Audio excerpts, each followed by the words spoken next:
Pokemon Horizons Episode 5, I Found You Fuecoco just aired and Roy continues to melt all of our hearts. Let's talk about it. The episode begins with Roy climbing his way aboard the Ravasagi in the middle of the night, but Captain Pikachu catches him and roasts him with Thunderbolt.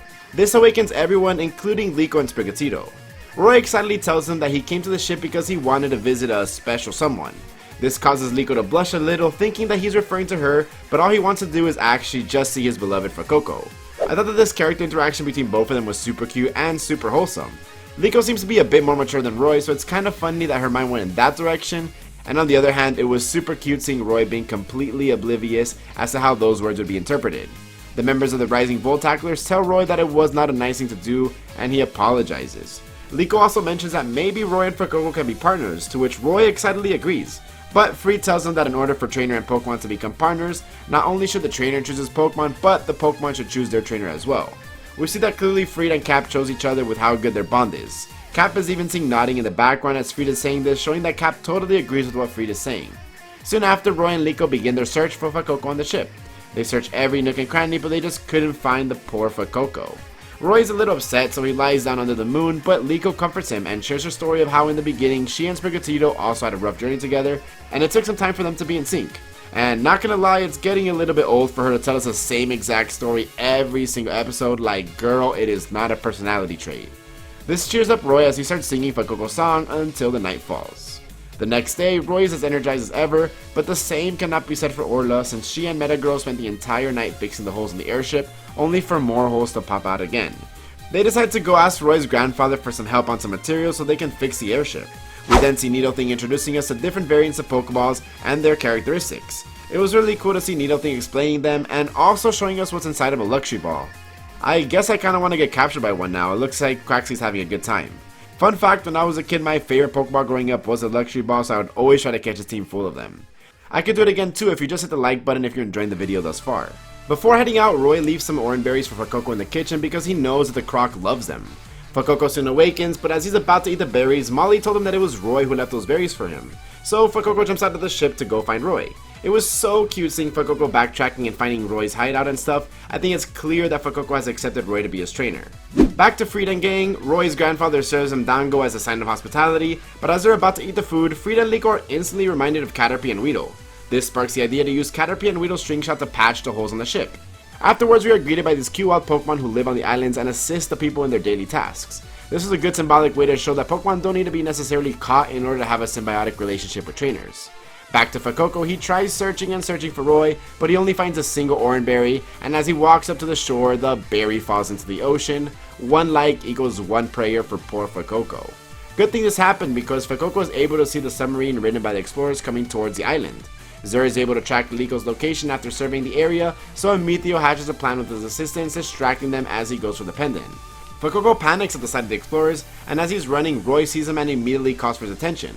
Fuecoco's trying to tell something which nobody understands, but Friede knows that something's up, so he goes to check things out, just in time for the sky to turn dark.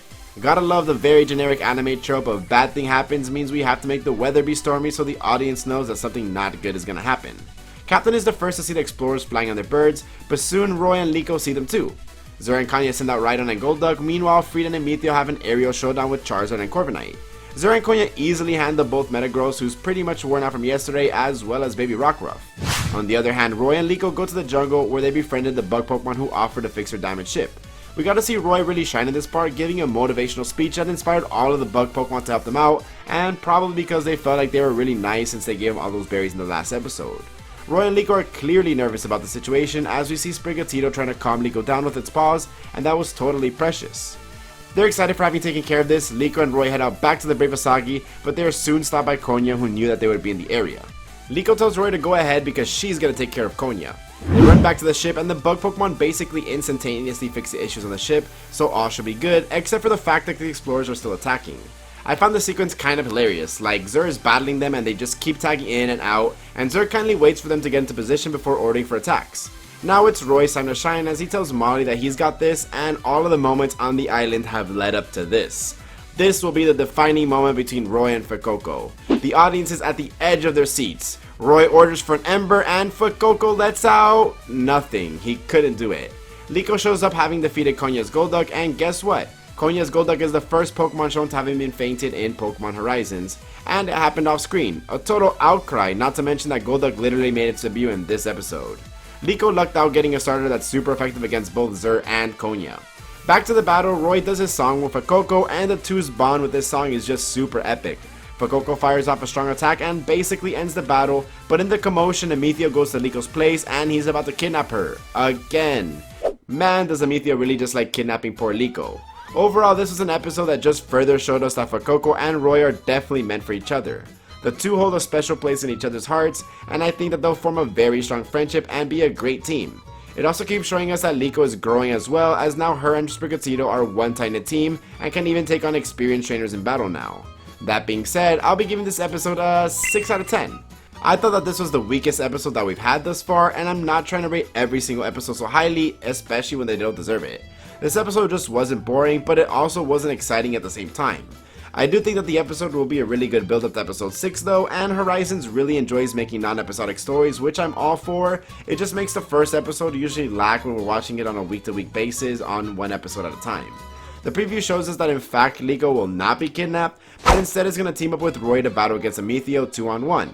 I actually wonder why Friede isn't battling, but it would be their 5th battle in 6 episodes, and they clearly don't want to finish any battles. The main event of the preview is of course showing us that Roy's Pokeball and Liko's Pendant are both shining at the same time again, and this time Roy's Pokeball opens up and fires out a powerful light to the sky before showing us what's inside. I think the fair prediction is to say that it's a shiny Rayquaza that we've seen in all of the promotional material for Pokemon Horizons thus far, and I'd be shocked if it was literally anything else. So it seems that it's going to be launched out and we're going to get our first look at the Rayquaza in episode 6. It definitely looks very interesting and I'm definitely looking forward to watching it next week.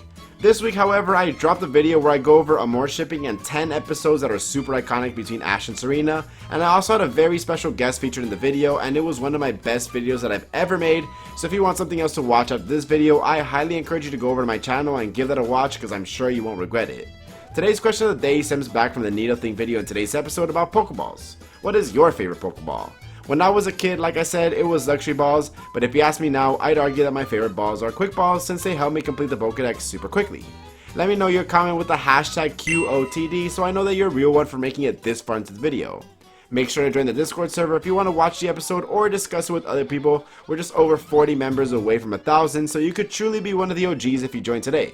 And of course, if you made it this far into the video, I want to say that I truly appreciate you. But with that being said, it's been your boy Luap, and I'm out. Peace.